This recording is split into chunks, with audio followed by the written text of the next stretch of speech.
Yes. Are these all you have? How many do you want? 24 for the American school, 11 for the Swedish, IBM compatible with 500 meg hard drives, CD-ROM, and 14 for modems.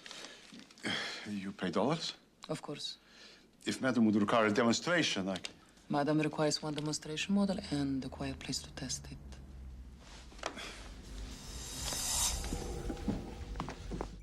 Madam, would you require a demonstration?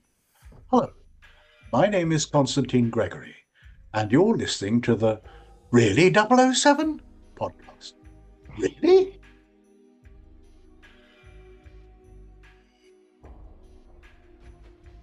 Welcome everyone to the Really 007 podcast. I'm Tom Pickup, and we're here tonight for a very special interview with Mr. Constantine Gregory. Now, you may recognise him from one of the best Bond films, GoldenEye, as the computer store manager, who of course has quite a funny scene actually with Natalia, with Isabella Scorupco.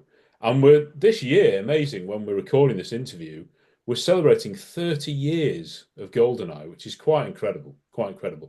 And Constantine, though, you may not know, has been in many, many things, not only as an actor, but as a dialects coach and a voiceover as well. So we'll be looking at that. And one big thing that we're equally obsessed with as Bond probably is the world of Alan Partridge. Some say I sound like Alan Partridge and deliver my words like him.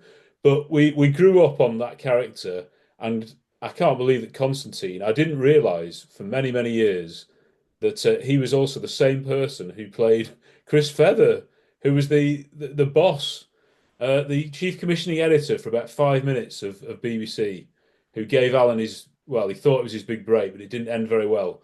But we'll go into that later.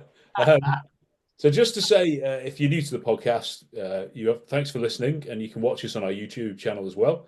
We're on iTunes, Apple, Spotify, Amazon Music, and all the rest. And yeah, please listen to our other episodes.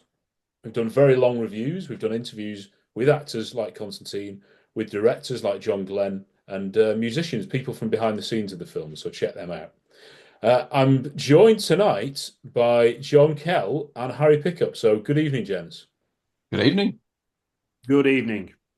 We're very excited, Constantine, to chat to you tonight. As we said, GoldenEye was a very special film for us all. It was the first real Bond film we got stuck into as children because we were too young to watch the Timothy Dalton ones when they were on the cinema.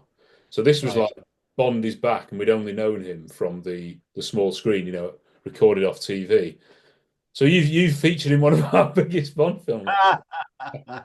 Well, anyway, nice to see you, Constantine. So where are you from to this evening? Thank you, and thank you so much for inviting me. I'm very flattered, and this is fun, great fun. I'm in Worthing, which is you may know near Brighton, which I've lived here for the last 12 years or so, having moved from London, and I love it. Actually, it's perfect. We're on the coast. We have the sea. We have the downs. We have 2 dogs. Life is very, very good. And I'm speaking from my garden office, and I'm a very content chap. Is it an IBM computer that you're on, Constantine? Or If only. No, I'm afraid humble Apple. But, Probably a step up, actually. Yeah. Yeah. We're not advertising.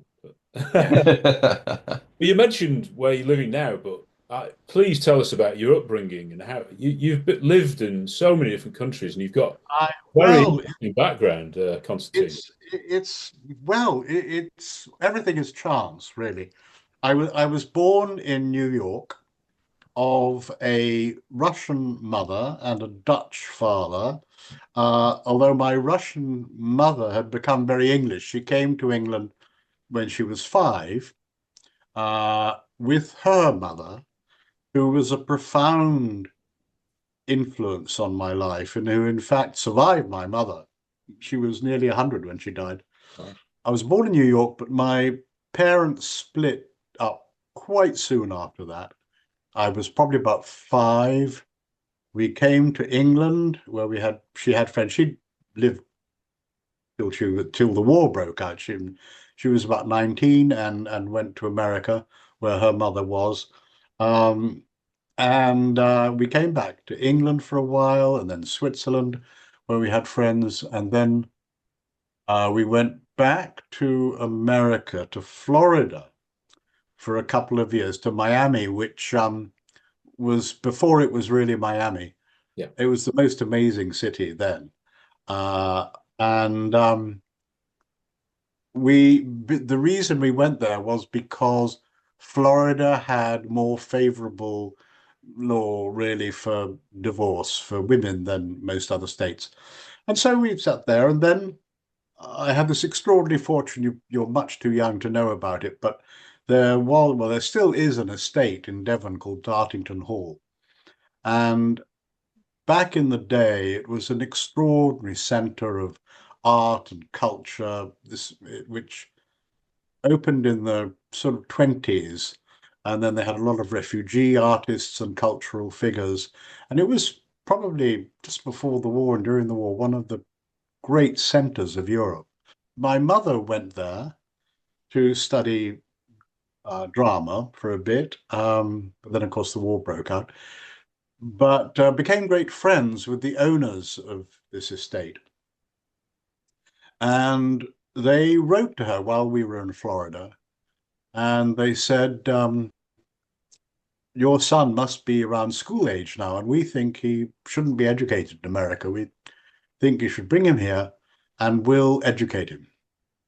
All you need to do is bring him back to England. And since Dartington then was an extraordinary sort of avant-garde, well, not avant-garde's the wrong word, but it was a very progressive, liberal, co-educational boarding school in this idyllic estate. It's just idyllic. And aged 8, we came back to England on a ship, and I went to Dartington for 11 extraordinarily happy years. And I was very fortunate because it was I went there and the first few years were at its absolute prime. And then for various reasons, it declined slowly and then quickly.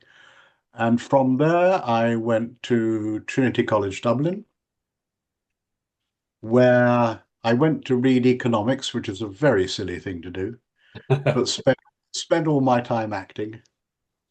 It was acting. It's a very this is something I can't explain. Most people, when they're interviewed, they'll say, "Oh, I knew I wanted to be an actor when I saw Olivier in Othello. That was 15 years old, and that was absolutely none of that happened to me. My mother was quite young, so there wasn't a massive age difference between us. But in my teens, I went to every theatre imaginable. I saw all these exciting plays. I saw these great actors. I was also passionate about film. And from the age of about 12, I went to see things like Tarkovsky and Buñuel, and it was extraordinary. And I was the leading actor at school. I was in all the plays. I was always playing the lead. And it never, ever occurred to me that it was something I could do. Didn't enter my head until I went to university. And of course, one of the things, I was kind of groomed to be a merchant banker because I thought, well, merchant bankers travel. That's really all I wanted to do was travel. Then, of course, I acted, and that was it for me. And I forgot all about economics. I got a very bad degree. But a wonderful training ground because we had no support from the university at all. In those days, you couldn't study drama except at drama school or at Manchester and Bristol. Those are the only places you could actually study drama. Different now in Dublin, they've got a really superb drama school, drama department. But no, we had to rent from the college a room, which we had to pay for. And we put on a production every term. And in order to pay for it, we played to the Dublin theatre-going public. We competed with the Dublin professional theatres. and competed very favorably. We got very good reviews, and the National Irish Press and so forth. So it was a great training because it was a tiny room. It sat about 70 people in a rake, and the front row was 6 feet away from your face, and it was just brilliant. And ever since then, I've loved working in tiny, intimate studio type theaters. Just love it. I love that intimacy. Anyway, yes, but also as a child, I had traveled extensively because my grandmother was married to a man who was also Russian, who worked for the American Air Force. He was an engineer. His company worked for the American Air Force. So they were in all sorts of countries on American Air Force bases. And I went to Morocco when I was 12, 13, and we went all over Morocco, went to Spain, went to Switzerland, went to Germany, France, all, visiting my grandmother. So travel has always been something. And then the great good fortune of dialogue coaching really did take me to the most extraordinary places. Nepal, Bhutan, Australia, China. I was in China on The Last Emperor Oh, yes, for you 3 or did. 4 months. And this was the first Western film that had Yeah. made in China. I was also involved, funnily enough, working with Sean Connery on the first Western film to be made in Russia, on the Russia House. That was an extraordinary experience because that was at a time of terrible stagnation in Russia. They had nothing. It was just bottom. And we came in with all our Western stuff and our Western catering. We had catering brought in from England, catering supervisor, and they brought in all their ingredients from Finland. So they had all proper food. And I remember on the first couple of days on being on location and for breakfast, a typical spread was set out, English spread with biscuits and cakes and rolls and fruit and God knows what else. And the Russian extras and supporting actors, their jaws were dropped. They'd never seen a pineapple. Yeah. They hadn't seen some of the stuff that we had just on display. Mhm. So that was quite an eye-opener. And I remember there was a very distinguished Russian actor who came to me and he said, do you think it would be possible to take some of the coat hangers that we've been provided with for our costumes? Because I don't have any coat hangers, And there was quite a lot of theft of costume, it has to be said, of boots particularly, because they had nothing, absolutely nothing. And to their credit, the producers realized this was going on. And as soon as things like lunch breaks were over or any kind of coffee breaks, they then set up stall for the public to just come and have whatever they wanted. Yeah, that was extraordinary. We had to bring in things like Xerox machines, copying machines, and things like because they weren't allowed in Russia. It was fascinating, absolutely fascinating. Yeah, in Moscow, this was in 1989. Yeah. And the other bizarre, I speak fluent Russian as it happens. Yeah. Thanks to my grandmother, which is kind of odd. But I arrived in Russia in 1989, so I would have been, what would I, 40, 45, whatever it was, 46. I opened my mouth in Russian, and there was just such an astonished reaction. Oi, you speak like my old teacher, my old professor. So beautiful. Now, the thing is that my grandmother was very kind of paranoid about other Russians, which is not unusual. I spoke very good Russian to only one person all my life. I never spoke it to anyone else. So the Russian I spoke was I had quite a wide vocabulary because we talked about all sorts of things. But I couldn't say I've got a fucking awful hangover. Sort of thing you say. I have learned since. So it was. It apparently it would be as if somebody came into your living room speaking Edwardian English. Yes. Yeah. I understand. Yeah. It was so they were so astonished by it, but it was the pronunciations, the certain vocabulary I used. But anyway, that I then later had a Russian wife, and everything changed. But yes, so that was quite something. Could you say something in Russian? You know, like the name's Bond, James Bond. Something more better than that. But Моя имя James Bond. Oh, there you go. Jersey Bondo. Yeah. Yeah.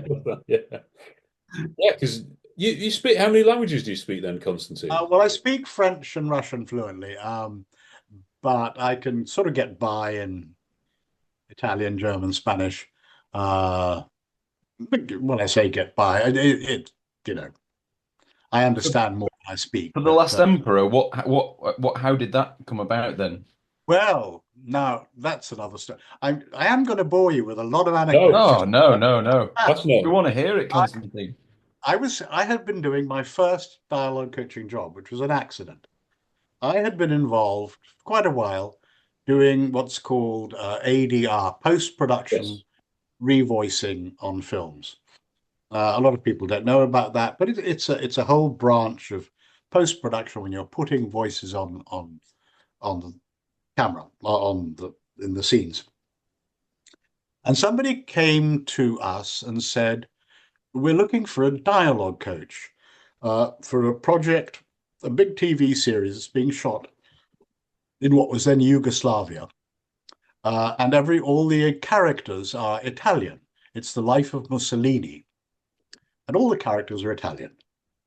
And I said, oh, that sounds interesting. So we want them all to have a slight Italian accent. So I said, well, I don't know, I'll have a bash. And I met the producers and for some reason managed to convince them that I could do the job. And I arrived in Zagreb. And the cast, it was an astonishing cast. The cast was led by George C. Scott, playing Mussolini. A couple of days in, I saw him in the hotel bar. I went up to him and I said, Mr. Scott, my name's Constantine, I'm a dialogue coach. I just wondered how much of an Italian accent you're planning to use, because I'll use you. You will be the model and we will follow what you do. So it's consistent. We'll do exactly what you do. I ain't got no fucking Italian accent. Okay, right. So I go to the producers and I say, Mr. Scott doesn't seem to be willing to play. He said, no, we know. It's going to be American. And in those days, this happened quite a lot. There were these big international productions. The stars would be American. The supporting actors would be English, and then the very small parts would be played by locals. So my job then became helping the English actors with American accents and helping the locals to act in English. Mm. And that so excited me. Yeah. And became almost a crusade, because when you're doing that kind of production, the local actors that are used are often very distinguished actors in their country. I mean, they're leading national theatre players or leading film actors, and they're asked to play a few lines, that's it. But of course, they're very frightened and very nervous. It's very, very difficult. And possibly the most difficult thing an actor ever has to do is to act in a language that's not his own, even if they speak it well. I mean, I would be very uncomfortable acting in French because I haven't got the total command that I could improvise easily without thinking, is that the right tense? Is that the right case? My job became helping actors to act as well as they could. It was more to do with the acting than it was to do with the language. Because funnily enough, when they were confident of their performance, the language kind of took care of itself. Mm. And that wasn't really an issue, because what you really wanted to do, you didn't want to see any fear in their eyes. You wanted to see a physical confidence, a physical acting. What you don't want is them stumbling and muttering. So they had to have a flow in the, because they're not being asked to be English, but they're asked to have a flow and a confidence. And then we can always put English voices on if we need to. We can dub them later, but if the rhythms are right, it's easy. If they're not right, it's a bit tricky. So that was the first job, and I loved it, and I just opened my eyes. And we had a very chatty, gregarious sound boom operator called Colin Wells, and he'd been in the business for a long time, and he was a great flirt, and he would chat to everybody. Now, on this particular production, there were so many characters, we ran out of people who spoke any English at all, and we decided to use some of the crew, which proved to be a very, very good exercise. All crews should at least act once in front of the camera, because then they will know that what the actors go through, and they'll have a little bit of empathy. Often they don't have any empathy at all. They just think of actors as, lovies who come out of the caravan all warm and cozy while they're But so I had to encourage Colin to say a couple of lines, and that he did. So this all finished, and I enjoyed it, and life went on, and nothing happened for a year. And then it transpired that Colin was on a film, and he was chatting to a couple of ladies, as he usually did, one of whom was the dialogue coach. And she mentioned, somebody has mentioned a film in China, but I don't think I want to do it. I don't know if they want me yet, but I don't think I'll respond. And Colin pipes up, "Oh, I know someone. He's really good dialogue coach." Yeah. And that resulted in my getting a phone call from Bernardo Bertolucci. Bernardo said, Constantine, I understand you are a very good dialogue coach, so maybe you would like to come to China? And that ended up with me going to work on The Last Emperor, which was, of course, a pinch me experience. We were there for 3 or 4 months, and this was in the days, again, where China was very poor. You saw very few cars. The only cars really were official cars. Everybody was on bicycles, mostly in Mao jackets and that kind of thing. There were only a couple of Western hotels in Beijing. There was the Beijing Hotel, which was an old French hotel, which had been built at the end of the last century and was massive, had hundreds of rooms, hundreds. So we stayed in the Beijing Hotel. Yeah, I mean, that was just an extraordinary experience. We spent over 40 shooting days in the Forbidden City, going there first thing in the morning, but most of it was a museum. Well, it is a museum, but about a third of it was in disrepair, was derelict, and they were beginning to restore it, but we were able to use that, and with our obviously set builders and decorators and so forth, they could make that into proper sets. It was in the day you didn't have CGI. We had 2,000 extras, for the coronation scene. It was a wonderful. The costume designer who won an Oscar for it became a very good friend of mine. And Bernardo, the way he worked was extraordinary. He really didn't know how he knew what scene he was going to shoot, but he didn't know how he was going to shoot it until he got onto the set. And then he would walk around the set for a while with Vittorio Storaro and start to build the way the scene would be shot. So my poor designer, Jim Atchison, I was behind him when he was talking to Bernardo. And he said, look, we've got this coronation scene coming up with 2,000 extras, all of whom have to be costumed. I don't have enough really good costumes to go in close-up. A lot of them will be kind of mock-up costumes for the distant, anyone who's in the distance, but they are very specific, and their clans and their grades of society and so forth. But James, how do I know until I get there what I am going to shoot? Everybody must be prepared. So he did his best, but on the morning, 2,000 people were being prepared. And of course, the costumes were amazing, and the ones that were in close-up were in close-up. It all worked. But that was a very, very exciting period. And we filmed in all different parts of China, and then went to Italy and did studio work and some other work. And it was then that I kind of realized there was one scene where a car goes up to a building, and going up to the building was shot in China.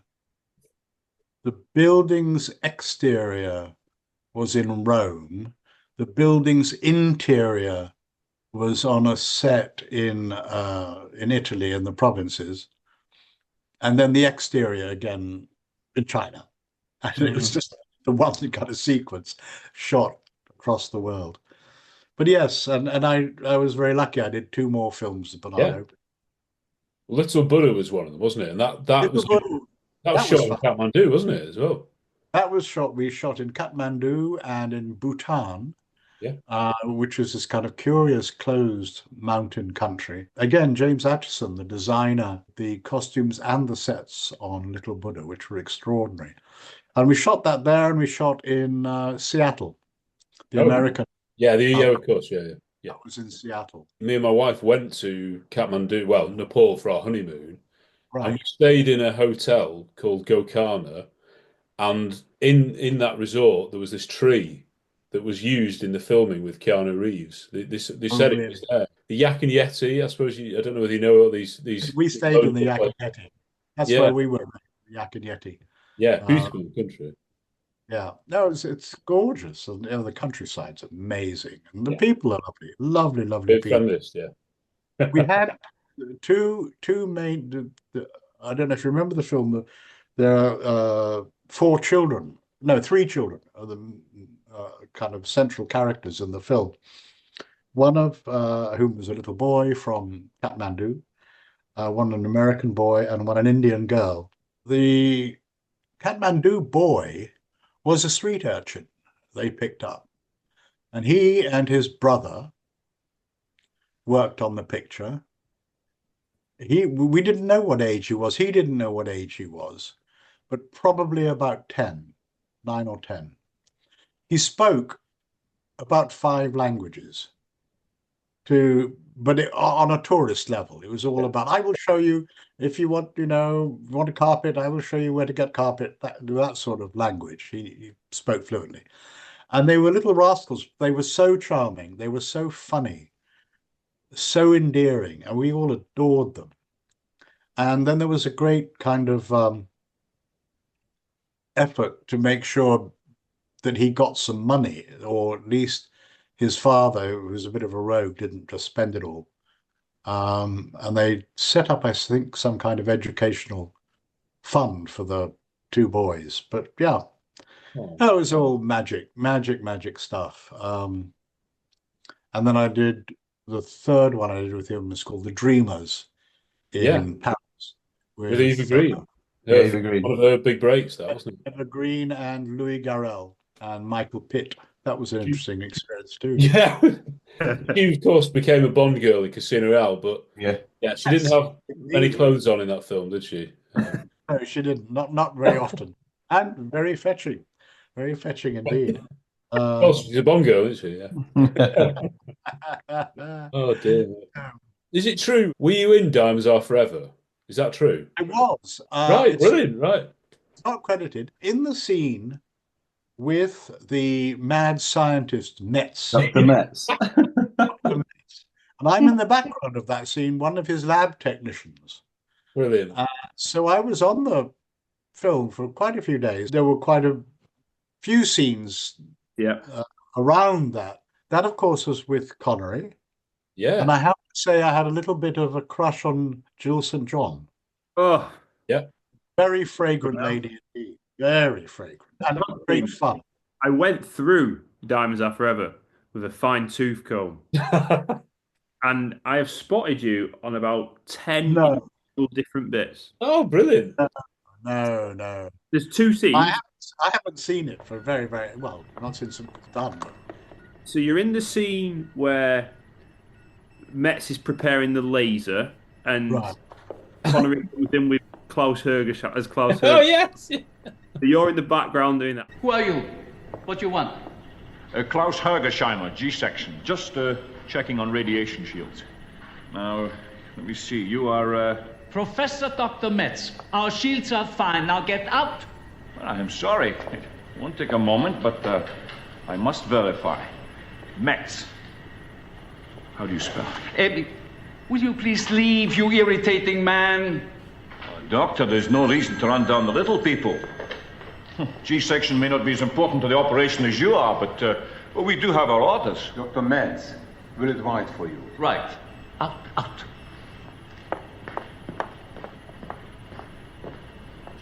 Hello, WW. Yes, it's finally here. Oh, quite enough for completion. We'll be through shortly. No problems at all. Right.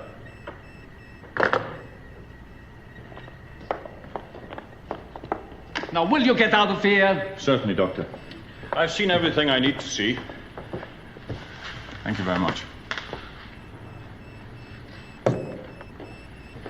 Hi, sorry to bother you. I'm Klaus Hergersheimer. G-section.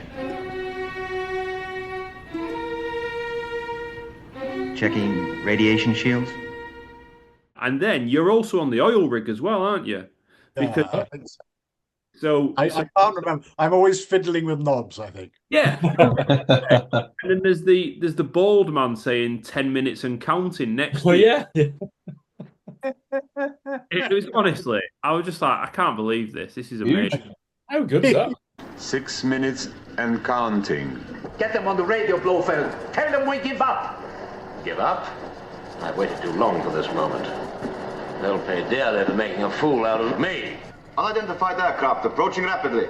Range 5 miles. But I don't understand. You said they wouldn't attack. You said they The would... balloon was a signal. Stupid fools must think Mr. Bond has accomplished his mission. Activate defenses. Activate defenses. I presume that was all filmed in England, was it, in Pinewood? That's Pinewood, yeah. Well, Yeah. that element was, sure. I mean, there were, obviously they went all over the place. But no, those scenes, the Metz, the mad laboratory scenes were in Pinewood. Pinewood, I mean, thank God for Bond. Pinewood was, Oh, yeah. made by Bond. So how did that come about then? Because you've talked about obviously stage and being in as a stage actor, but then at some point there's this transition where you are suddenly kind of on screen and you're on sets and things like that. Well, I think in front of the camera. yes. What was kind of, again, luck, I think. Speaking Russian was a benefit in the sense that it was a period of Cold War films, that kind of film. And people assumed that if I spoke Russian, they didn't want me to speak Russian, but they wanted me to speak with a Russian accent, be a KGB thug or, Russian baddie of some kind. And so, yes, I got into films very, very early. And again, in those days, too, there were a handful of very powerful casting directors. And you became part of a group of actors who always seemed to be in these movies, and television series. And, the Lou Grade films, he made these big movies in places like Yugoslavia and so forth. I was in one extraordinary one called Voyage of the Damned. which had, as Lou Grade said at the time, more stars than there are in heaven. I mean, there was Faye Dunaway and Lee Grant and Malcolm McDowell and Oscar Werner and Max von Sydow. I mean, just extraordinary number of stars. That was fun. I was on that for quite a long time because it was a true story. It was based on a true story of a ship that left Germany with a passenger load of Jews, and their plan was to go to America. And in fact, they were helped by the authorities. They wanted to get rid of them. So it's fine, off you go. See how you do. And so I was one of the crewmen. I was the navigation officer. And so most of my scenes were with Max von Sydow, who was the captain. One legend. Yeah, another one. And then also it was the first film, I think, that Jonathan Pryce did. Yes, another Bond baddie. Yeah. I think it was his first film. As I say, there were all these amazing actors. The boat we used, the ship we used, belonged to an Italian cruise company, and it was docked in Barcelona. And we would go on the ship and start doing some interiors before we went out to sea to do the sea shots. And there was this girl on the ship, apparently living or staying on the ship. Very beautiful Yugoslav girl. And it turned out she had been on a holiday on this cruise line. I'm not sure if it was that ship or not, but a cruise line. And she won a competition to be for a week's cruise or whatever it was. And she ended up being on this ship, which was in dock, and overrun by a very randy film crew. She had a wonderful time. She had absolutely It was very, very pretty, a lot of fun. And yeah, we went off out to sea and she was with us. And, so when Orson Welles was in that film. Yeah. And I remember we were in a restaurant, a bunch of us, we were all sort of young actors, and we had a table in this restaurant, and there was the great man sitting on his own. And I was delegated to go and introduce ourselves to him. And I said, no, go on, Constantine, go on. Yeah, go on. So I went, Mr. Wells, yeah. I just wanted to say how much we admire you, and these are my friends here. We're all in the film. Oh, yeah. Yeah, well, you've chosen a good restaurant. And that was it. He didn't speak much to us after that. But yeah. So I have brushed with some of the iconic actors. I think of all of them, my favorite actor and human being was David Niven. Right. I did 3 movies with David Niven. One of them was one of my very first films. We were on a location in the mountains of Austria. It was very, very cold. It was winter. The film was called Before Winter Comes. And it was all about displaced persons, DPs, immediately after the war, who were encamped while various countries decided what to do with them. And so Niven was this officer. There was one occasion where he summoned the production manager, if it was, and he said, Miss Karina, this is Jean-Luc Godard's wife, Anna Karina. Miss Karina's joining us soon, and in a couple of days, I believe. And I don't see a caravan for her. Oh, no, David, it's not in her contract. Oh, don't you think there should be a caravan for her? After all, she's the only woman in this cast, and it's frightfully cold. And I think she should be properly looked after. Oh, I know, David, it's so, but it's not in her contract. Ah, well, I'll tell you what. Why don't you put her name on my caravan and get me another one tomorrow? Oh, wow. Brilliant. And the other story was he had a scene with John Hurt. And I think it was John Hurt's first film. John Hurt had quite an important part. And it was a two-handed scene. in which Niven had very little dialogue. John Hurt had all the dialogue, with the majority of the dialogue, very impassioned. And he was obviously quite nervous there on his own with the great man. So take one, and Niven fluffed his line. Take two, Niven heard an aeroplane. Take three, Niven missed his prop. Take four, Niven missed his mark. Take five. They went to 13 takes until John got it right. Wow. It's good. That's amazing, isn't it? Yeah, yeah. Good. You don't think about that, do you? No. It doesn't happen anymore. No. You know, in my experience, back in the day, the leading actor was kind of like a team captain. Yes. And he kept his eye, well, first of all, he kept his ear to the ground and knew what was going on. And if there were any kind of unhappinesses, he would probably know about it. And he would be the person to go to the producer and say, look, I think this actor is being treated unfairly, or I think, you know, we need to get more people in the makeup crew, or whatever. And Niven was, I mean, extraordinary. Another film I did with him on Saturday, the crew got a barrel of beer. And the next Saturday, the crew got a barrel of beer. And then Niven left the picture, he'd finished, but the crew got a barrel of beer all the way through the shoot, every Saturday. Good on him. So good. You can hear loads of our other episodes on iTunes, Spotify, and our YouTube channel, where we have interviews, special episodes, and reviews of all the Bond films. Simply search Really 007 Pod, and you should find loads of weird and wonderful content.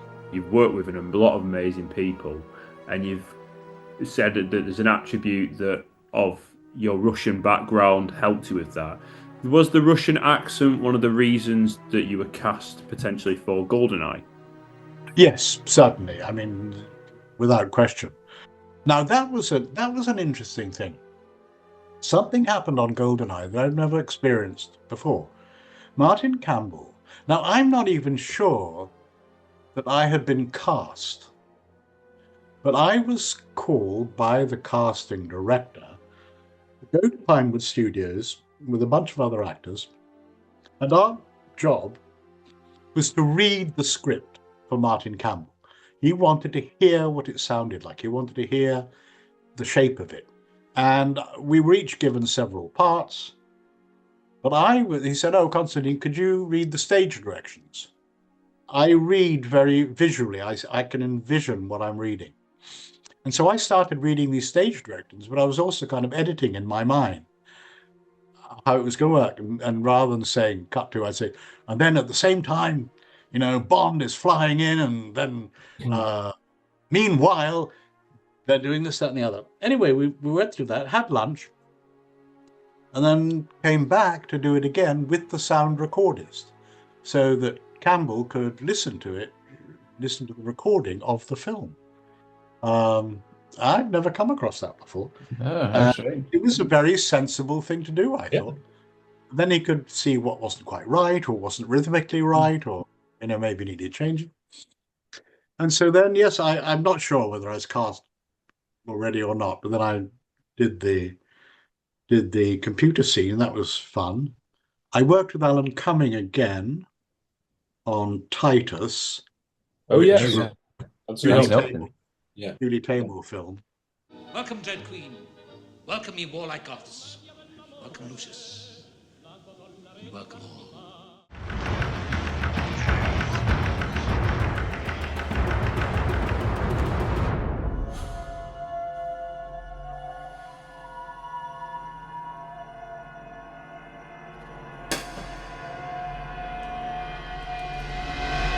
So Martin Campbell was there, but was there also Cubby Broccoli present as well? This was not that I'm aware of. I never came across him or Michael Wilson or Broccoli. I wasn't aware of them. I've been aware of Weinstein. I've worked with Weinstein. Oh, that's something else. Yeah. So, how was it to work with Martin Campbell actually on the film? Because what you said about him being that sensible decision, that common sense decision of hearing out. Yeah, I think he's a very practical, pragmatic director. He Yeah, very well prepared, knows what he wants, knows what he wants. Yeah, but by the same token, happy for actors to do their own thing. I mean, I don't know what made me think of it for that particular scene, but I decided to have this kind of ridiculous comb over. Yeah.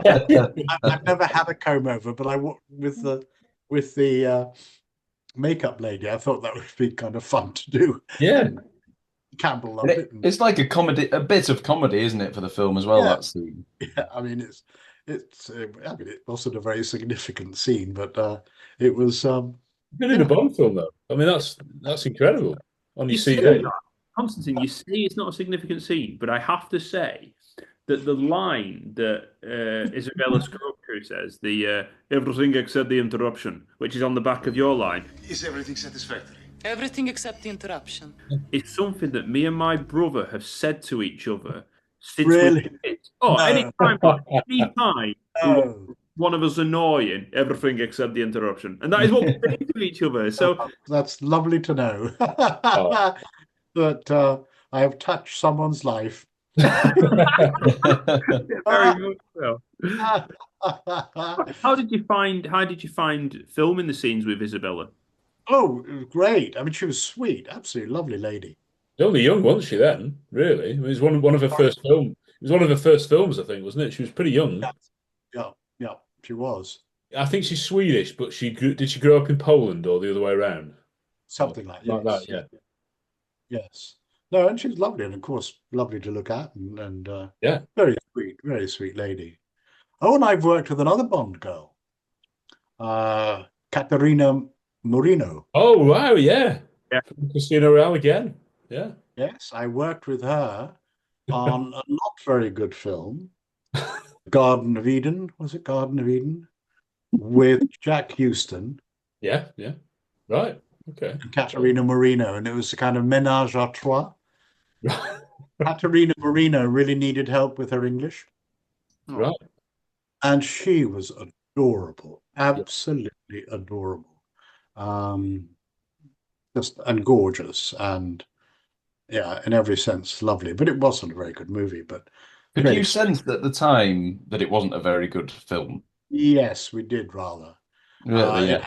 Unhappinesses in it on the production side. The man who produced it, whose name escapes me, and I wouldn't repeat it anyway, probably, I think was just in it for the crack. He was in it for the perks. He was in it for girls. I don't know. He wasn't a pleasant man, and he had no idea what to do. Comparatively, though, GoldenEye, would you say that everyone knew that that was something massive and it was being done well, and because there'd been this break in the Bond series building up to GoldenEye, yes. and this was a bit of a comeback.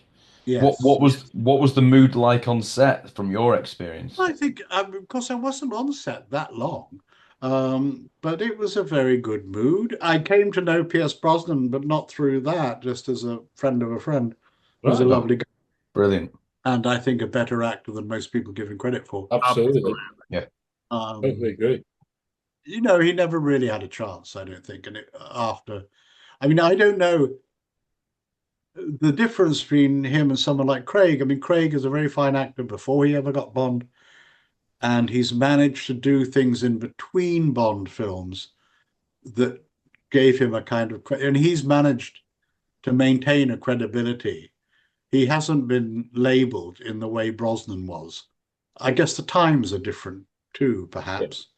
Yeah. He's more to distance himself now, I think, isn't he? And yeah, Pierce is. I think he did love being James Bond, and Yeah. I think he was a bit gutted at how it ended. But he was so good. It's not an easy thing to carry a film, as we say, the 6-year gap. This was a brand new James Bond, and the Cold War had ended, all sorts had happened. So I do think he deserves great credit for that. I do. Absolutely, absolutely. And he did it with great charm and great aplomb and great sense, I think, of responsibility to what the franchise was. You know, Yeah. I think he did a very decent job and was aware of the responsibility and did it very well. He was one of the good Bonds. Absolutely. I mean, he is our generation's Bond. Yeah. That's right, of course. Yes, of course.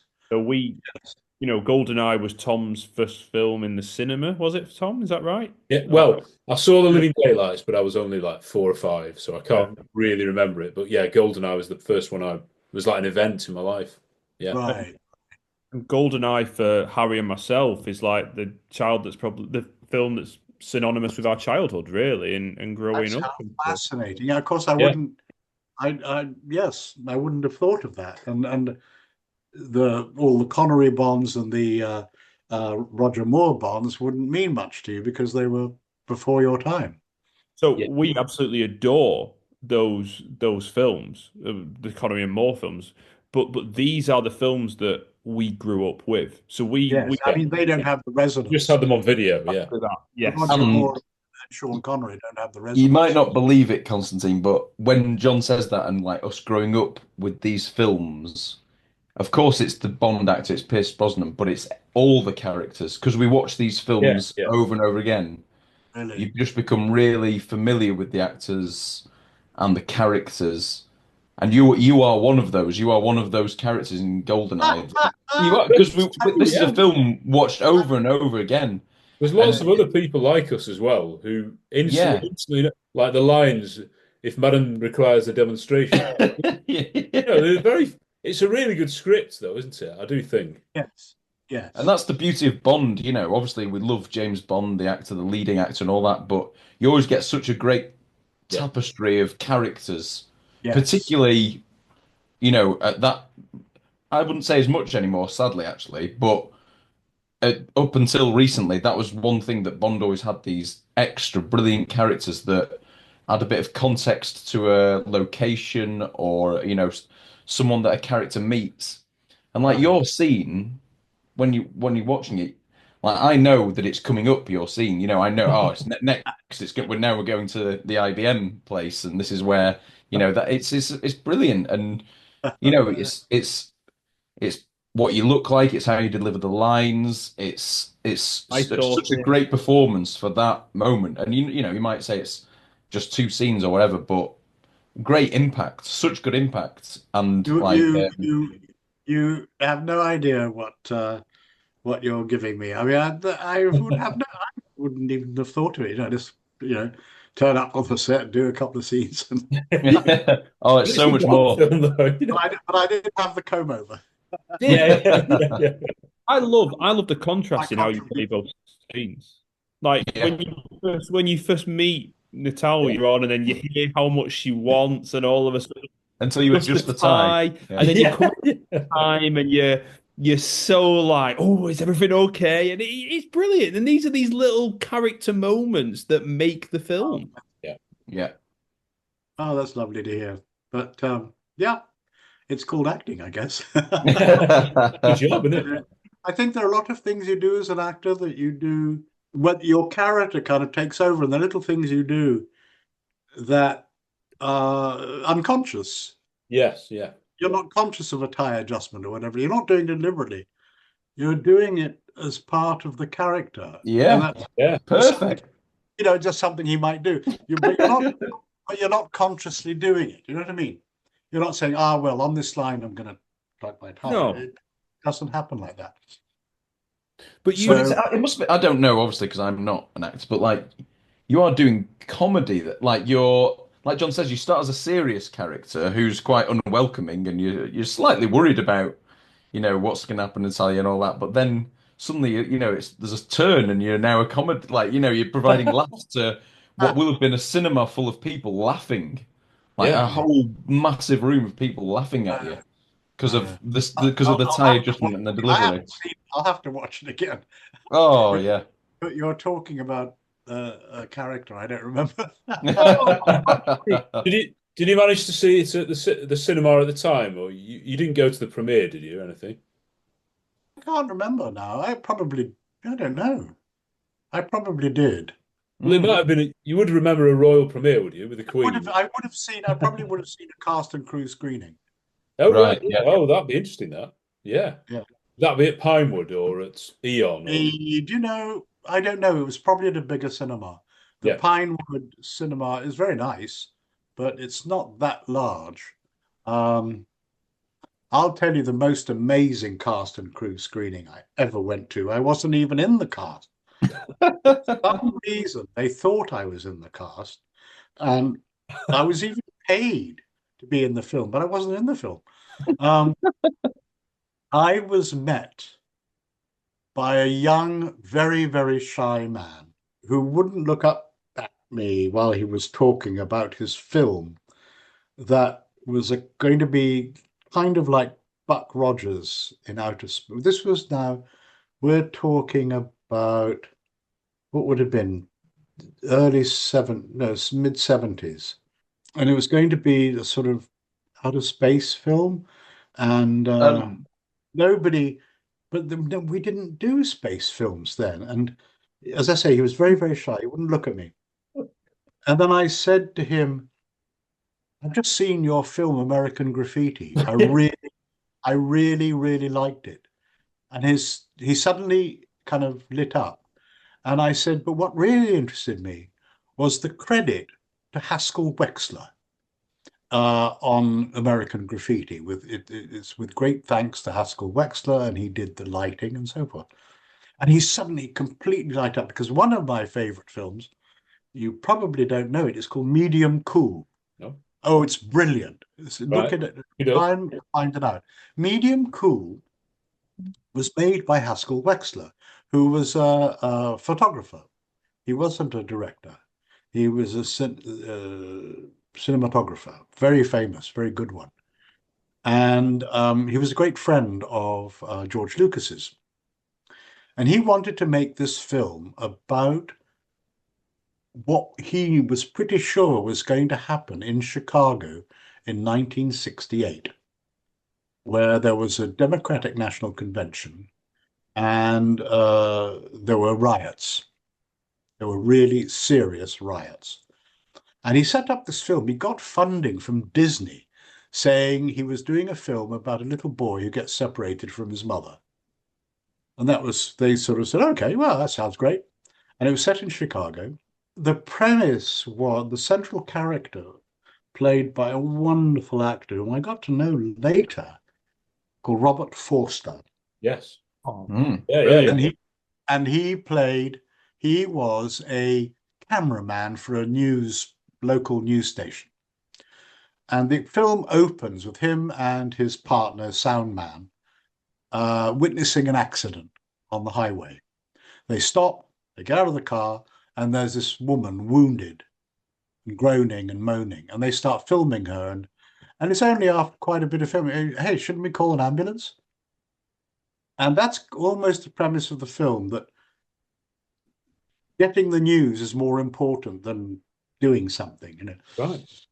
And as it happened, Wexler got in with all sorts of factions, like the Black Panthers and like so forth. And then he had then our hero meets this woman with a small boy, and the boy gets lost, and so the woman is looking for him in the Chicago riots. And Wexler dressed her in a very bright dress. And he just said, go. And she went through the riots with gas canisters flying around, rocks being thrown, tanks, police baton charges, God knows what else. And this actress, whose name escapes me, was put through it. And it was a film really about the nature of television news and how you are able to edit it to what you in fact, what we're seeing is not necessarily the reality. We're seeing what they choose for us to see. And it's a Medium Cool. I do recommend it as a fascinating thing. And then as it happened, Wexler processed his film in George Lucas's apartment. And then Lucas hired him for American Graffiti. American Graffiti, have you seen American Graffiti? Yeah, You yeah. know? Really good. Yeah. Wonderful film. Yeah. Really. And it's all night. Yeah. Shot at night. And Wexler was a very busy cinematographer who worked on commercials and all sorts. They lived in Los Angeles. He would commute to San Francisco, where American Graffiti was shot, and work all night, and then commute back to Los Angeles to do his daytime job. And he wasn't paid, but Lucas said, I gave him a piece of the movie. He did very well. Nice. Oh, that's good. And then, so, go back to this interview, and of course, he's interviewing me for Star Wars, which didn't actually happen that year. It happened a year later, and I wasn't cast in it, but I must have got on some sort of list. And I got in, I was invited to the cast and crew screening. Now, imagine, if you will, and it's very, very hard to imagine, that you know nothing about Star Wars. You've never heard. Yeah. We're brought up with it. We can't imagine. Completely ignorant about what it's all about. Yeah. And you go into the Dominion Tottenham Court Road at 11 o'clock in the morning, and it's packed with cast and crew, and the fucking credits start. Yeah. Yeah. You know, wow. And from that moment on, you've never seen anything like it in the cinema. Oh. Yeah. And you go out of the cinema just amazed. Yeah. It was, I mean, for me, and I was already, how old was I? I don't know. I was quite experienced and so forth, and certainly very knowledgeable about cinema. And that just, to see something like that for the first time, and not even knowing it, and having no preconceptions about what I was going to see, that was extraordinary. Unbelievable. Extraordinary. I suppose all the cast as well were relatively unknown, so you wouldn't really know who they were. And quite a few of them. And of course, a lot of them then made, well, still do make good money on Comic-Con. Oh, yeah, yeah. Yeah. You know, and Peter Cushing, obviously, and, you know, yeah. Actually became a good friend of mine. C-3PO. Is it C? Anthony Daniels. Anthony Daniels. Anthony Daniels became a good friend of mine. Oh, right. Now, here's an interesting case. Anthony Daniels was not a very well-known actor, got this part, and became known all over the world. Yeah. But nobody knew him. Yeah. Yeah, so it's the best of both worlds. He wouldn't be recognized in the street or anything like that, because nobody knew what he looked like. Brilliant. And that was interesting. It was a bit of a chip on his shoulder, because he didn't really do any other acting to speak of. He has more privacy than the other actors would have. Yes, but I'm not sure Tim's happy about that. Oh, right. Okay. Well, some people, yeah. I don't know, friends with him, but he had a lot of, and he obviously made a huge amount of money. Yeah. But yeah, I saw him in person because the Star Wars in concert. They did a series where concerts performed, and he was like the compere. He introduced it and things like that. So he kind of, there was a period where perhaps trying to put his face out there. Well, he has become almost the face of Star Wars. I mean, he then did the voices on the Star Wars animations, and he's always at Comic-Cons, making a lot of money at Comic-Cons. He charges a fortune for his photographs and toys and signed and so forth. Before we recorded, Constantine, you said you were once spotted on the streets and recognised, but maybe not how we expect. I think you've got to share this with our listeners. Tell us this. Yeah. Well, it's a funny thing. I got involved with a little Steve Coogan show called yes, what's it called? It's I'm Alan Partridge, isn't it, this one? Yes. Yeah. It was an episode.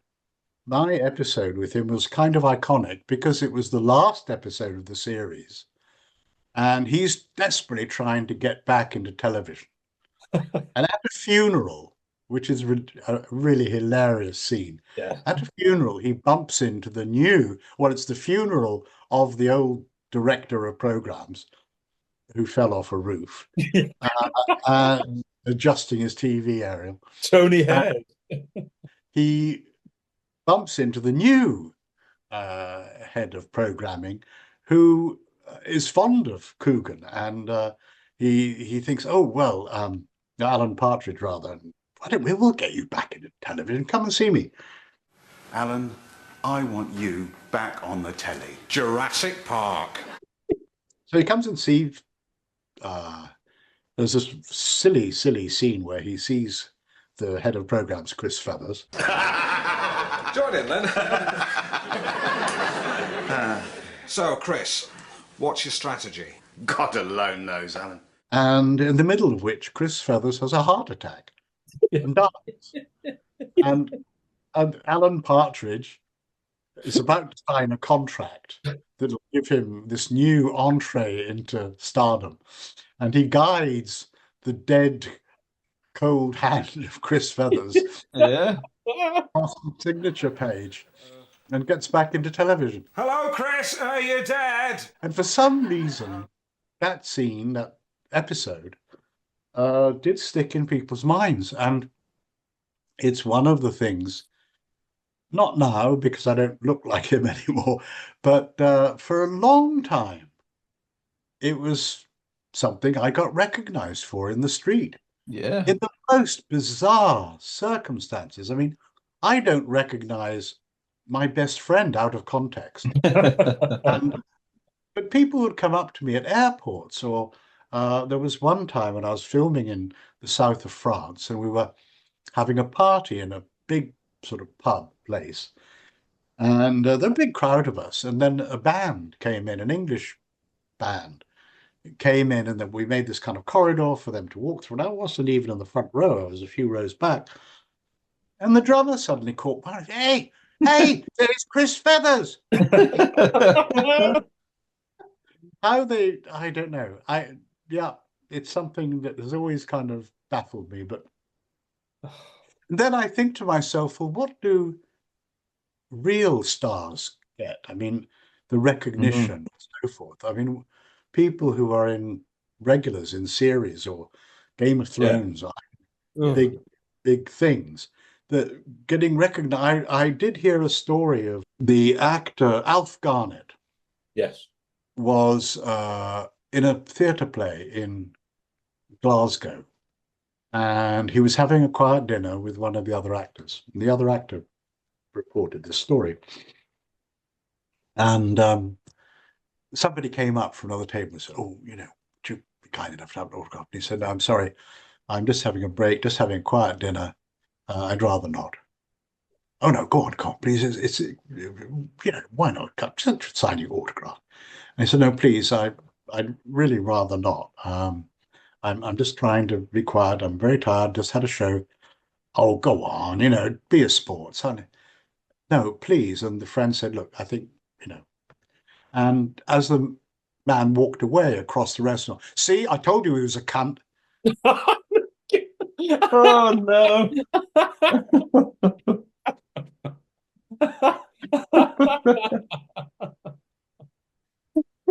I've always been amazed by that. I did a film with, I don't know if you're familiar with Telly Savalas. Yes, yeah. Another Bond link. Another Blofeld. I did a film with Telly Savalas when he was at the height of his Kojak fame. Yeah. He was known all over the world. And what was interesting was that he had such a broad appeal with women of all ages. Yeah. All ages, from old to young. And we were doing this film in Berlin, and he was mobbed and he was so patient. He was so good. Of course, people didn't have phones and things then, but it was autographs, and some people had cameras, but mostly it was autographs. And the patience with which he did this was just, I was gobsmacked. I thought, this is something to be admired, that because it's important to them. Yeah. It's not you think of being hassled, but it's really important to these people who are seeing an icon and somebody they admire. Chris Feather is honestly, I mean, Yeah, tonight you're the icon, talked Constantine. about that scene, and I mean, GoldenEye was probably one of the biggest films of '95, and then Alan Partridge in England was the biggest sitcom for It was huge, well, wasn't like the it? late '90s, wasn't it? It was massive. Yeah, It was huge. Yeah, you're more well spoken than Chris Feather. It's a slightly different voice. So I'm really interested to know, like, who did Steve Coogan have much impact on how the scenes were filmed? Well, yes and no. The method of working was really interesting. I got to the job because I'd done something for Chris Morris before. Oh yeah, he did Brass Eye, Outside. didn't he? Yeah, yeah. And I was asked in, and in the interview was asked to improvise, which I did. I love improvising. I've always loved improvising. And the method of working on Alan Partridge was we worked from on the Monday. You kind of knew you knew where the scene began and ended, but you just improvised the scene. Oh, wow. And you improvised over and over again, and then that you decide what to keep and what to throw out and so forth. And you ended up with a kind of finished scene. And we did that for the whole episode. And on the Friday, the crew would come in. We would, by that time, have established what we were doing, and they would do this technical rehearsal. And then we shot it, I think, on the Saturday with a live audience. Oh, yeah. What was interesting was we did it in a set that was closed. We weren't facing the audience. A lot of sitcoms, you'd have the fourth wall open, and the audience would be watching this going on. We had a closed wall, so they couldn't see us physically. They could see us on monitors. Obviously, they laughed and so forth. So that was a kind of curious experience, but it was all improvised up until the point where we fixed it. And so that scene was completely improvised. When we were working on it and improvising it, I used the word love a lot, because at that time, which is why actors were called lovies, because they all talk to each other. Oh, love, come on, love. And so I use that word a lot. And almost as I was stepping onto the set to film, it was either Anucci or one of the others said, could you drop the loves? We think they're a bit too much. And the audience will think you're gay or something.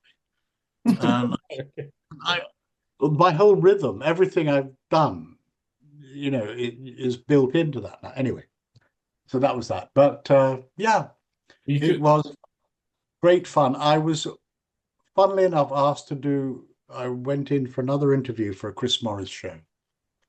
And it was just after the Dunblane massacre of children.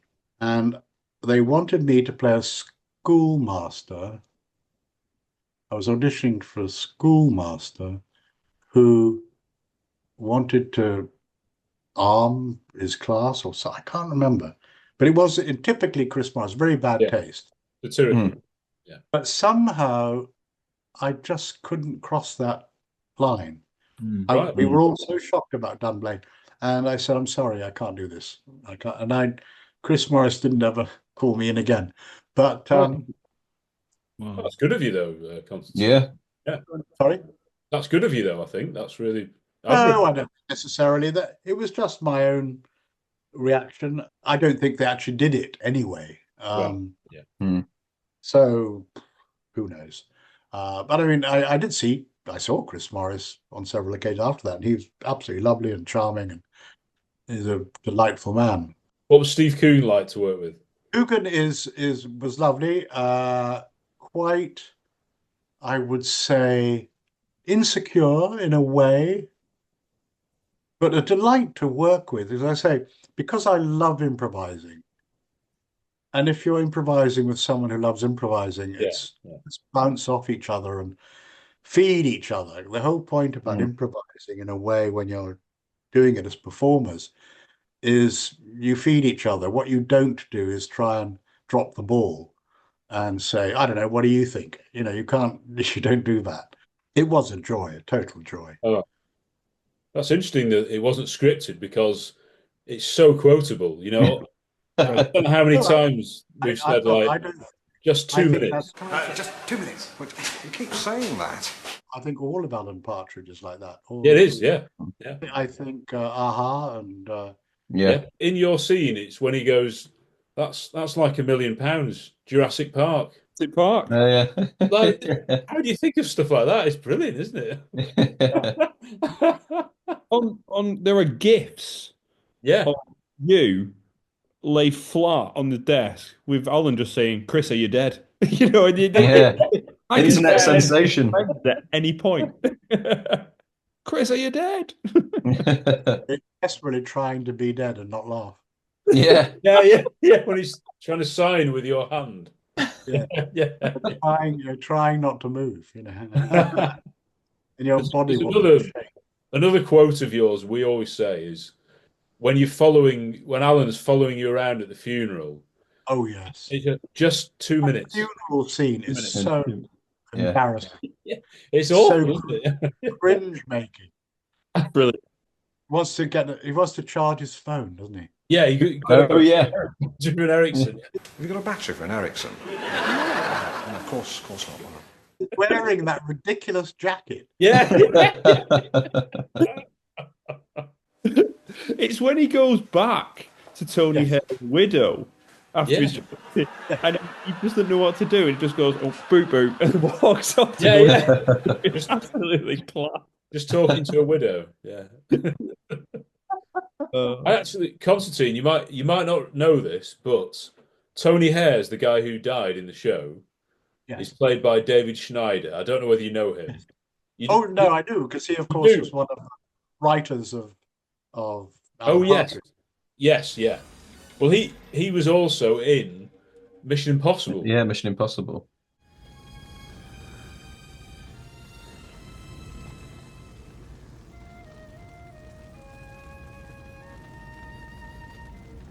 You were in that as well, weren't you, with Tom Cruise? No, I wasn't. I wasn't in it. Oh, right. I helped Tom Cruise do some Russian lines. Oh, cool. Right. I want to hear about this. This is how did you get into that then? Because that's Brian De Palma, wasn't it? Casting director knew I spoke Russian. I said, Tom Cruise has got these lines. Could you come in and help him? Which I did, and he did them very well.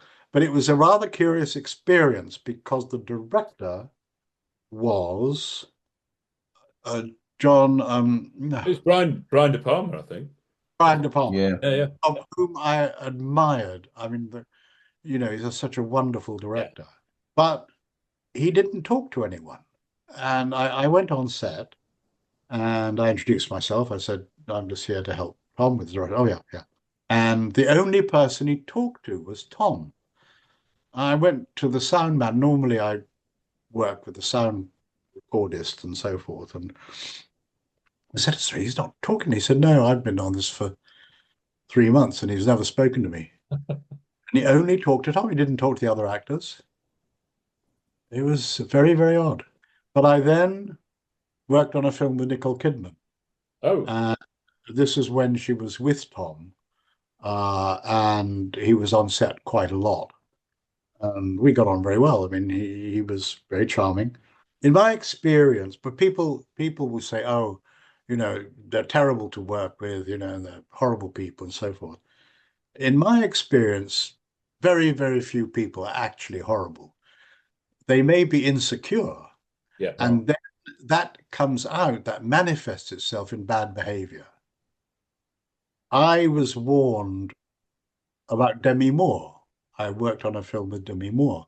She could not have been more charming, more lovely, more wonderful. I had the pleasure of pinching her bottom in a scene. What? Right. Which film is this then? It's called Flawless. And it's about diamonds.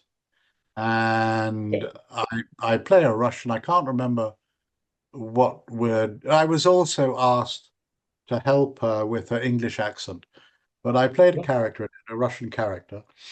And there's a scene where I dance with her. And I grab her bum as I dance with her, which she was perfectly happy about. But yeah, she was amazing. Now, she was somebody who threw a party for the crew every Friday night. and it was lovely. But the other story I have is the film with Kidman was a very, very unhappy film. I mean, it was the first film of DreamWorks, of this new super company. It was like, a kind of super group. Yeah. Geffen and Spielberg. Spielberg, all of it. It was the first film. It's called Peacemaker, and it starred Kidman and Clooney. Yeah, yeah. It almost starred me as well. I was very upset about that.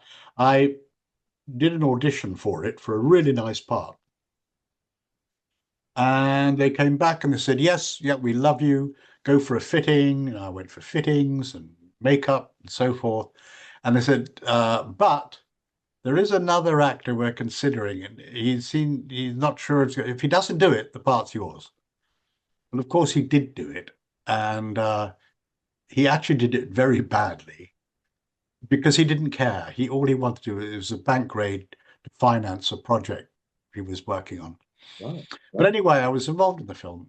Kidman didn't behave well. She had her group of makeup people and so forth. There were constantly people coming out of the caravan in tears and so on and so forth. And she was quite frosty with me, but she was all right. I mean, we didn't have any with the occasional Russian dialogue she had to have and so forth. Anyway, I was then asked to do another film with her in Australia with Vincent Cassel and Mathieu Kassovitz. Oh, right. Birthday Girl. We flew out to Australia for rehearsals. It was directed by Jez Butterworth, who's an amazing person. Who actually he co-wrote a couple of the latest Bond films. Yes, well, he's become such a writer now. Yeah. I mean, he's very, very hot. We flew out there and we were going to meet Nicole Kidman and so forth, and Ben Chaplin. And I was quite nervous. I thought, how is she? She may not want to speak to me at all because we didn't, really hit it off. And blow me, I come in the room, she throws her arms around constantly, wonderful to see you, da, da, da, da, da, da. And on the whole film, she was a joy. She was a delight. She was fun. She was one of the boys. She threw parties. And because she was happy. Yeah, that's it. George C. Scott was another one. I mean, he used to drink a lot too. And he had a reputation of being really difficult. And he was fine with me. But there was one day when we were on a tiny set, very crowded, small set, and George C. Scott, his wife was played by Lee Grant. Well, Lee Grant had a kind of condition, I think a condition of Peter Panism. She refused to be old, and she couldn't act her age. She went out with the boys every night. She behaved like a young woman. And there was this scene between the two of them. And Scott was on set, ready, and she wasn't, and she wasn't, and she wasn't, and this was not the first time. And finally she comes on set, and you could cut the atmosphere with a knife. And in those days, you didn't have sort of Bluetooth headphones. You had to be actually on the set. And it was very small, and I was hiding behind some corner of the set, listening to the dialogue. And the sound recorder, then there was quite a lot of dialogue.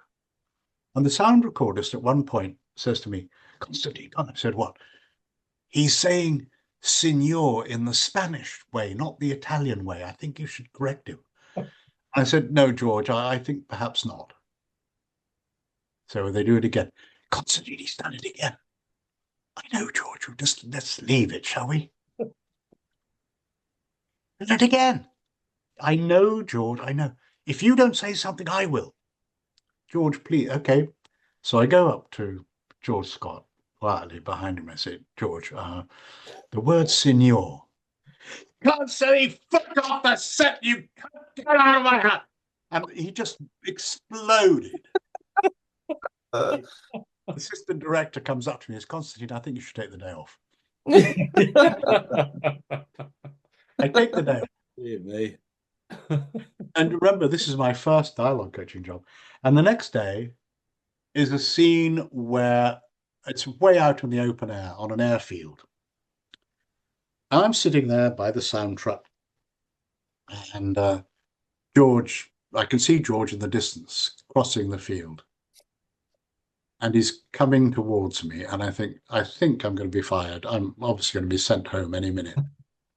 And he approaches me, and he gets nearer and nearer. And is he going to hit me, or what's he going to do?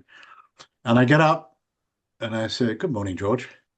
And he throws his arms around me, and he hugs me like a bloody bear.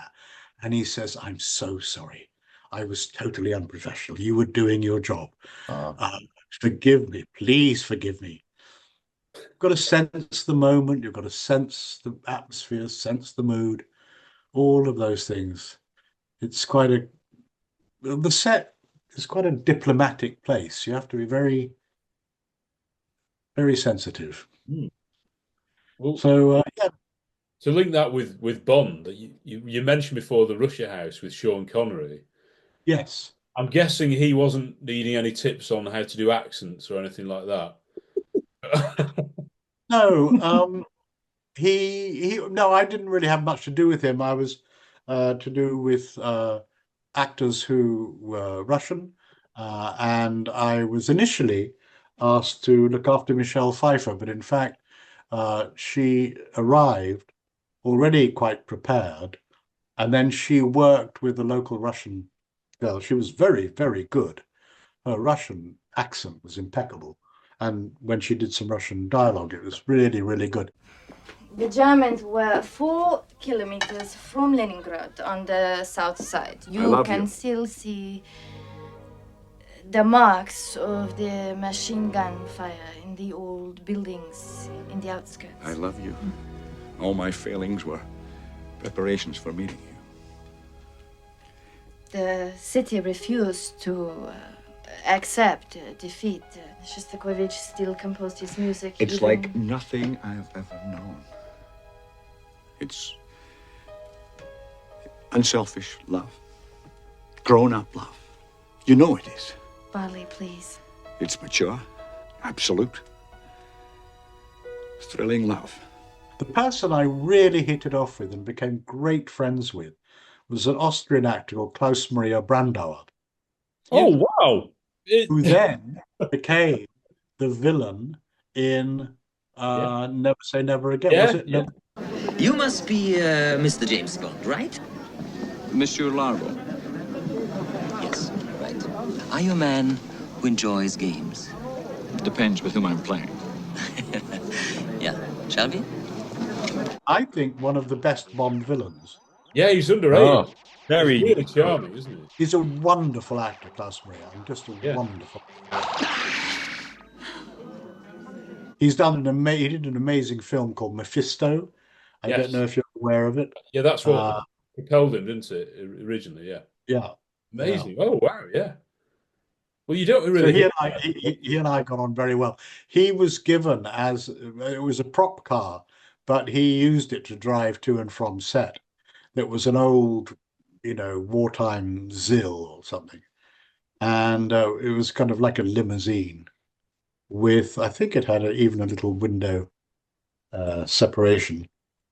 And he and I fantasized about the conversations that were had in the back of that car about who would get it next and who was for the chop and who was to go to the prisons. It was obviously an official KGB car. Yeah. That was I fun. forgot he was in that film. Yeah, amazing. My word. You have worked with a lot of actors associated with James Bond. Yeah. I haven't. Albert Finney as well. Is that right? Albert Finney, yes. A film called Loophole. Yeah. But was Finney in a Bond film? Yes, he was in one of the later ones, Skyfall. Was he? Great. Yeah. I don't think I saw that. I saw the first Craig one. I don't think I've seen any of the others since. Did you grow up with James Bond at all? Was it a big part of your life, or has it been quite separate?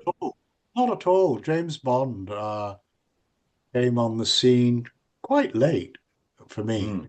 Yeah. And I thought Doctor No was great. It was great fun, you know, and I think I saw all the Connery ones. Right. Yeah. They were of my period. Yeah. Certainly. You know, Connery and Kane and all of those young Turks. Have you got, what would you say is a favorite James Bond film? Obviously, GoldenEye being the obvious choice.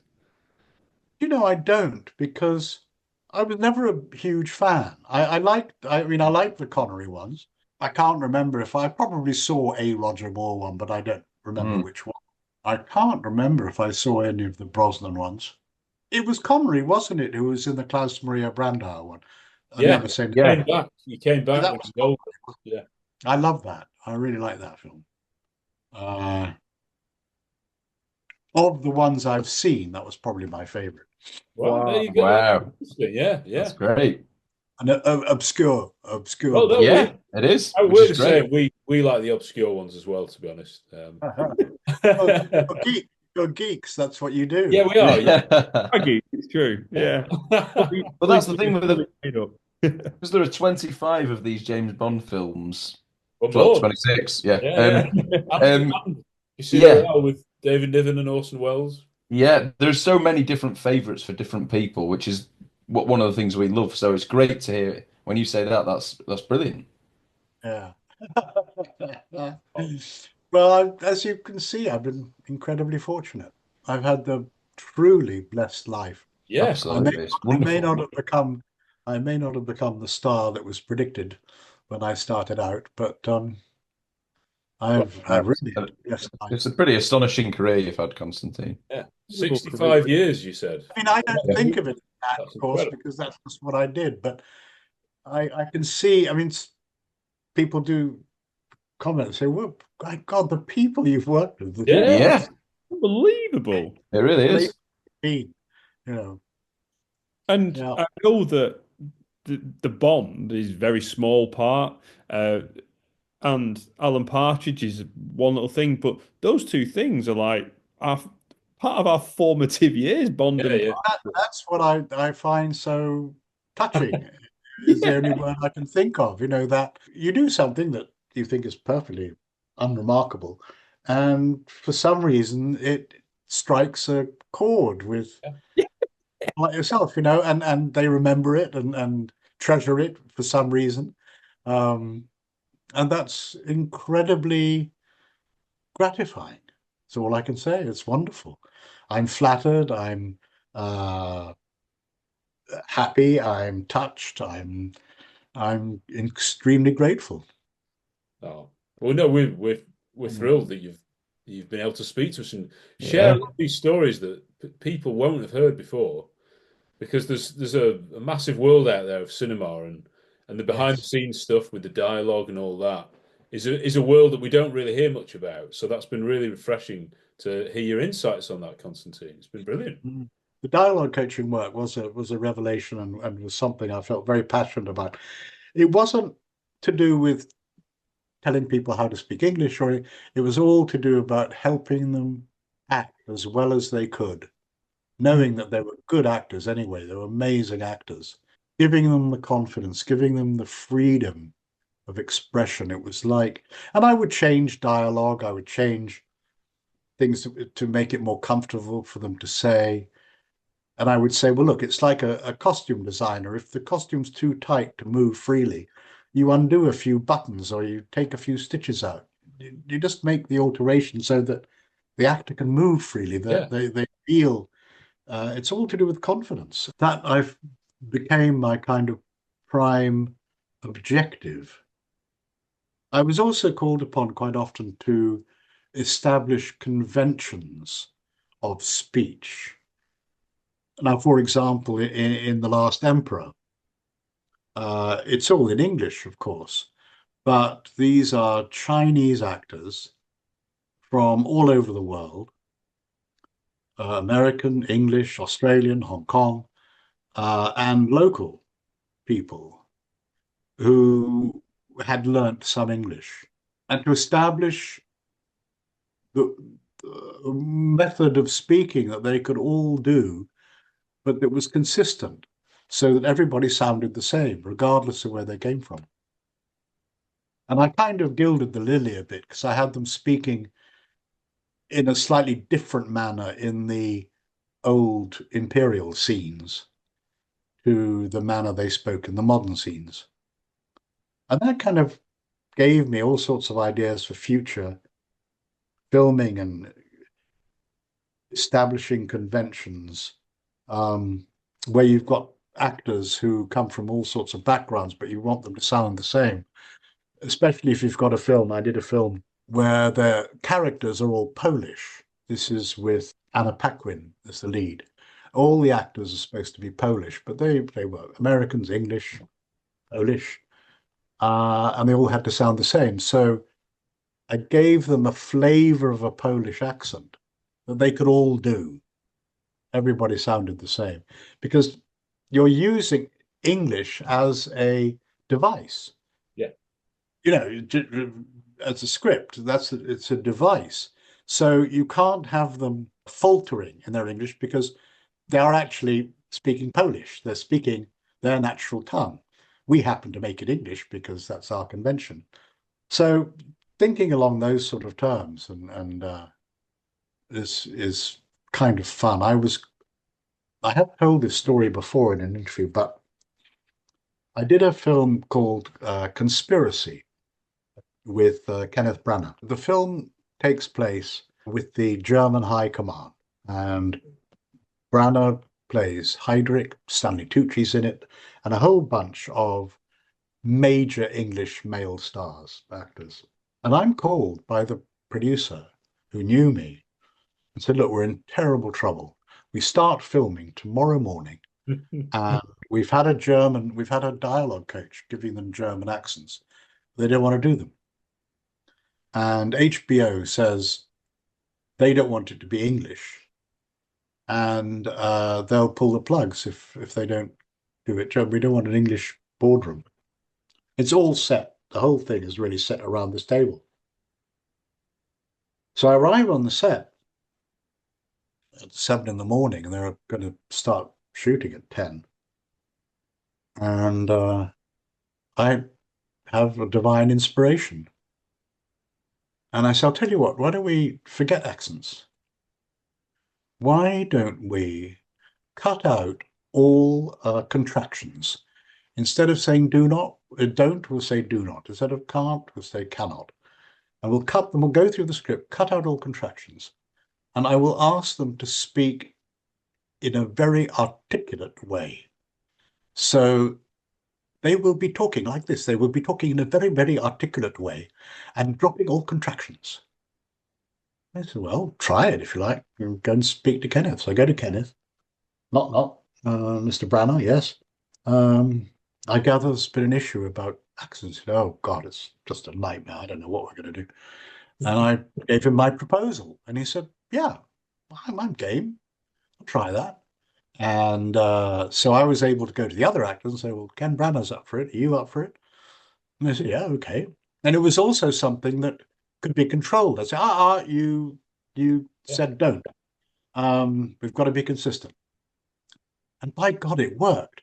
Because what it did, amazingly, it gave them a very Germanic manner. Mm. They weren't doing an accent. Mm. And it gave them a period manner.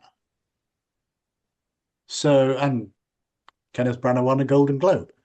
Yeah. So, yeah, it's kind of, a lot of that was thinking on my feet to solve a problem, you know, what, and a lot of it I always thought was, what is the audience expecting to hear? Yes. Yeah. Yeah.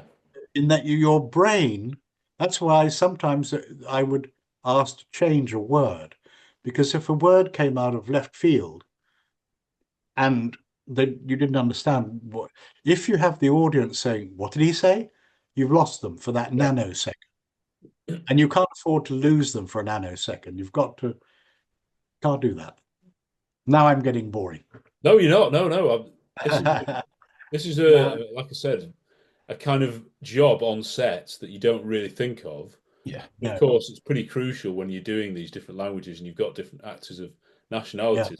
I mean, I recall the film, the Oliver Stone film, Alexander. I don't know whether you're aware of that, with Colin Farrell as Alexander, and everybody else in the film is doing Irish accents.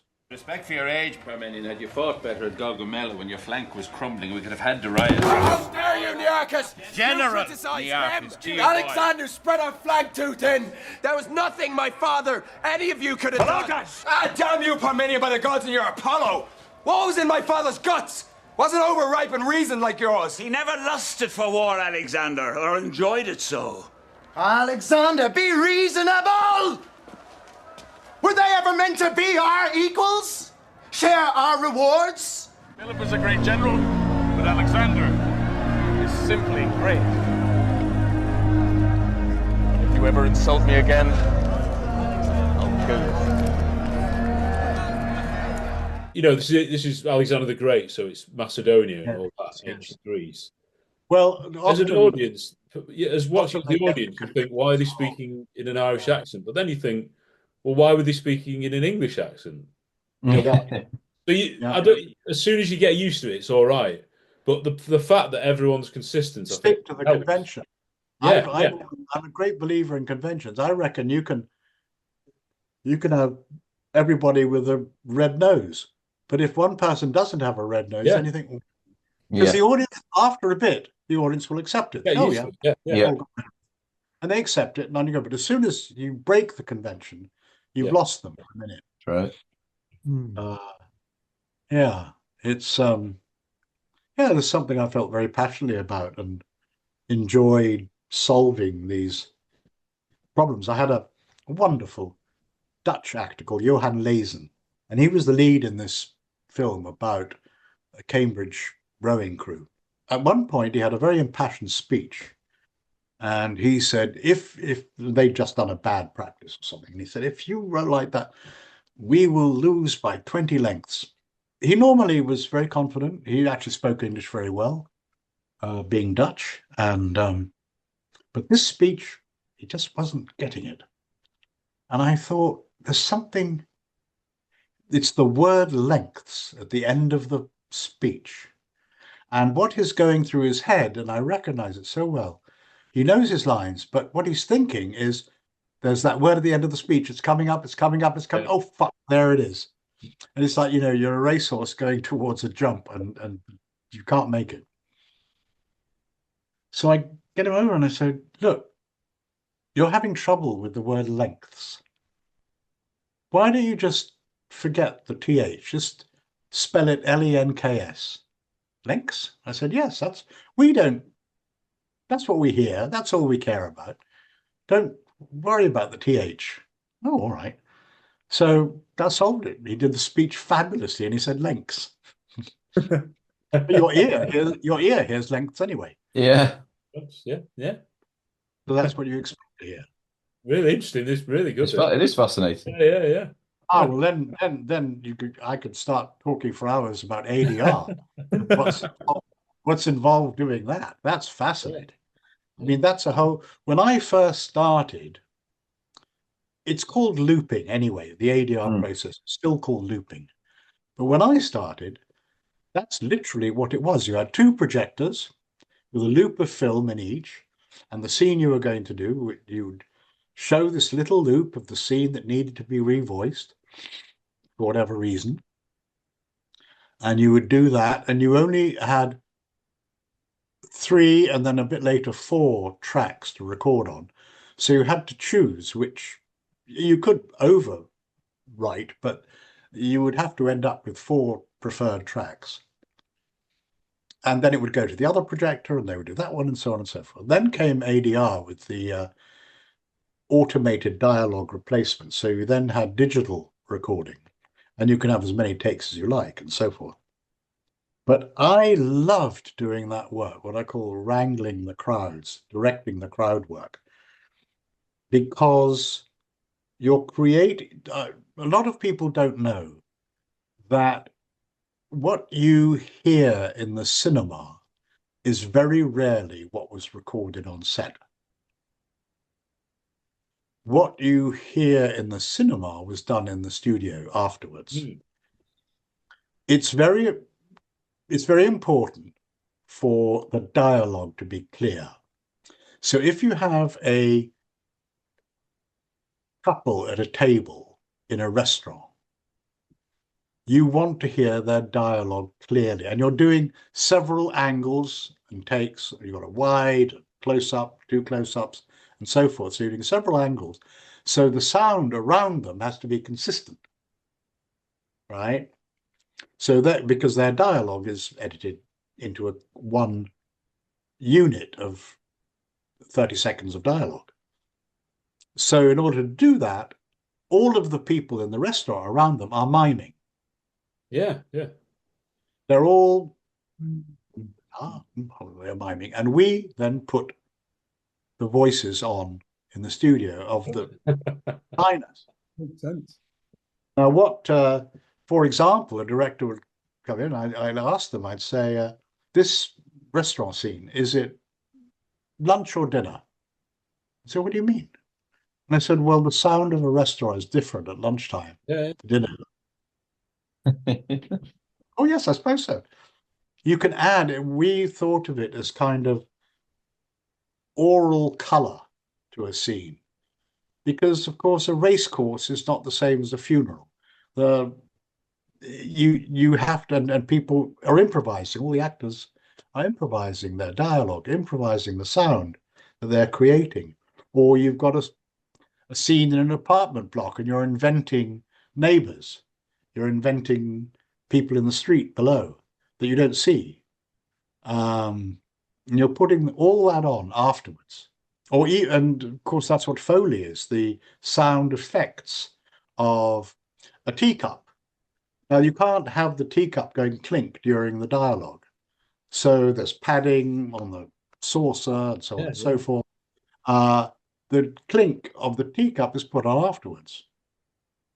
The footsteps of the person walking away is put on afterwards by a footstep specialist who watches the screen and has various surfaces he puts footsteps on.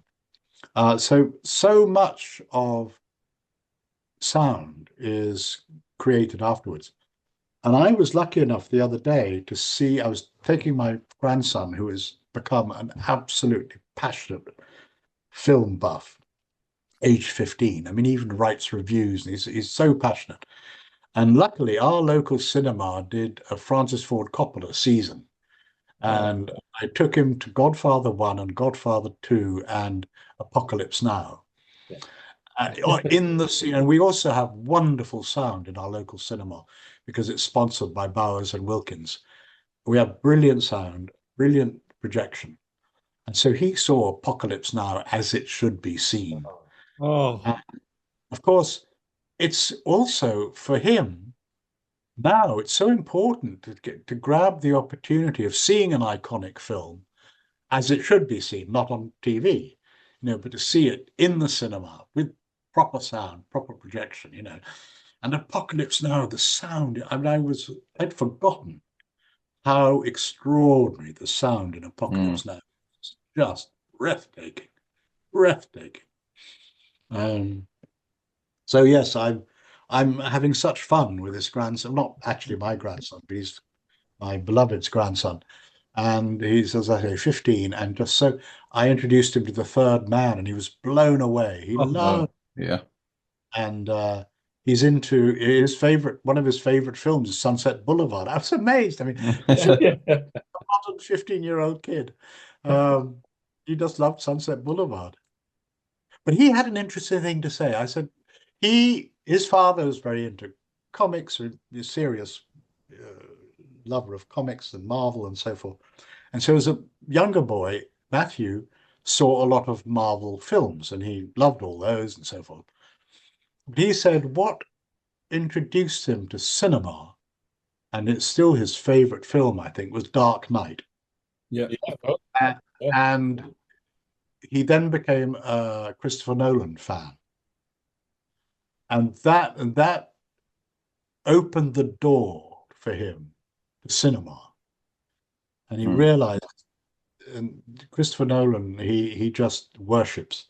But he has such a mind. He remembers everything he sees. He can tell me who was in it, when it was shot, who directed it, who wrote it.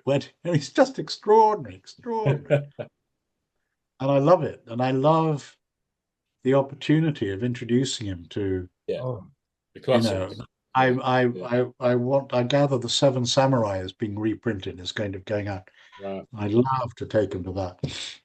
Tom, were you 15 when you saw GoldenEye at the cinema? No, I think just about 12 or... Oh, no, it's my 13th birthday, actually. What birthday? 13th birthday, yeah. Yeah, and it's an awakening, isn't it, in a way, where growing up, you watch films and you enjoy them in the background. Yeah.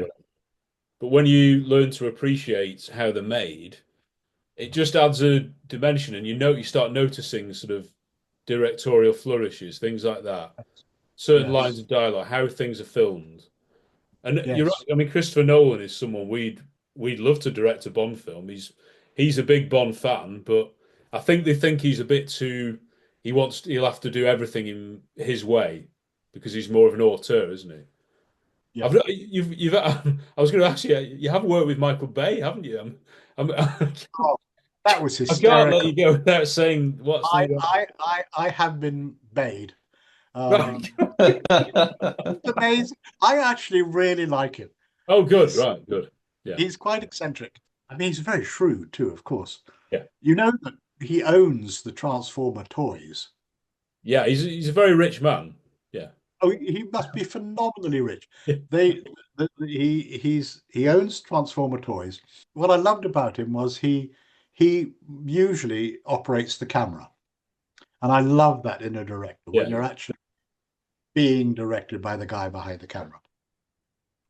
But he's also extremely capricious. He will hire and fire people. He will fire somebody. And then the next day he will say, "Where's Charlie?" I say, "Well, you fired him yesterday. He's back in Los Angeles. Get him back. I need him now." Very capricious. And money is kind of no object. The film I was doing, which I couldn't even watch, I saw a bit of it. I thought, this is crap. It had a lot of these girls imported from Italy who wore very little. Michael Bay film. But what they wore was La Perla underwear. It was Jimmy Choo shoes. It was, these were things that cost thousands of pounds. The actors were wearing jackets, Tom Ford jackets of $5,000 a piece. It's just ridiculous. The film is no better for having La Perla underwear. But there you go. That's what he is, and he throws money about. But he's kind of fun. So I liked him. I liked his capriciousness. I actually got sort of hurt on that one. I was shot, and they put what they call a squib on my head, and I was the special effects. It's all right. It'll just feel like a hard bonk. It won't hurt. Anyway, when the time came, it practically knocked me out. I fell to the floor, and Bay said, "That was brilliant." That was. I said, "No, it wasn't brilliant." I was stunned. I couldn't hear anything, and I had. But it actually allowed me to go. We were filming in Dubai. It allowed me to go into this amazing hospital where money is no object. It was like a kind of 10-star hotel, and to see Anglo staff who work in Dubai and earn fortunes. I was seeing. Oh, now that was another time. I was taken. It was one night when this happened. I was taken to the hospital, and I didn't wait very long to be seen. And I was seen by this charming young American doctor. And she said, "I saw your name," and I thought, "Wow, it's Constantine Gregory," and she had a passion for Shanghai Nights. Yeah. She said, "Oh, I loved you in Shanghai. I love those movies, and I saw your name, and I put you right at the top of the list, and we're going to go and sort you out now. Brilliant. Brilliant. There you go again. Yeah. But I had 2 lines in Shanghai Nights, Brilliant. But she was a fan of those movies. So a bit like us, yeah. I do feel like there's so much more to say. I think I've overstayed my welcome. No, you haven't at all. Oh, we love it. No. There's endless stories, and because you've had such a long and varied career, you'll remember stuff. I'm sure after we've stopped recording that. Oh, I said that, won't you? And your grandson will remember stuff that you've been in that you've forgotten, probably. Yeah. There's an awful lot to say, but as Bond fans, we are cinema fans as well, though. Yes, it's a privilege to chat to you, and thank you so much for your time. We really appreciate it. Well, I can't tell you what a pleasure you've given me. Oh, very kind. It's been so good to chat to you. It's been brilliant. Thank you so much. And for you to give your time to speak to us, we're so thankful. Thank you. Yeah. Thank you, boys. Oh, great to see you, Constantine. Yeah, so nice to meet you. Film is in good hands with people like you. Oh, thank you. Thank you. I know. Bye. Dear Constantine, bye-bye. Sir, there's a single plane approaching. Range? 2 miles. And closing. Stage 1 alert, please. Command center. All crew to stage 1.